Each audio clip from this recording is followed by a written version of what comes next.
కొబ్బరి పాలతో మనం రైస్ని ఎలా ప్రిపేర్ చేసుకోవాలో చూద్దామండి. ఎంతో టేస్టీగా ఉంటుంది. ఒకసారి తప్పకుండా ట్రై చేయండి. దీన్ని ఎగ్ మసాలా కర్రీతో మేము సర్వ్ చేసుకున్నామండి. పన్నీర్ కర్రీతోనైనా చికెన్తోనైనా చాలా టేస్టీగా ఉంటుంది. ప్రాసెస్లోకి వెళ్ళిపోదాం.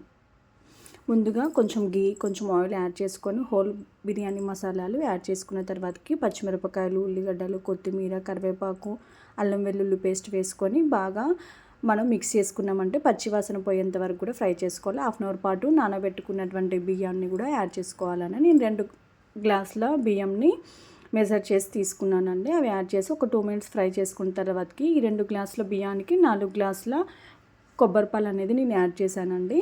అలా యాడ్ చేయడం వల్ల కొంచెం కొబ్బరిపాలు అనేవి చిక్కగా ఉంటే టేస్ట్ చాలా బాగుంటుంది. ఒక 2 మినిట్స్ అయిపోయాక తర్వాతనే మనం సాల్ట్ యాడ్ చేయాలి. లేదంటే పాలు అనేది తడపలు కడుతూ ఉంటాయన్నమాట.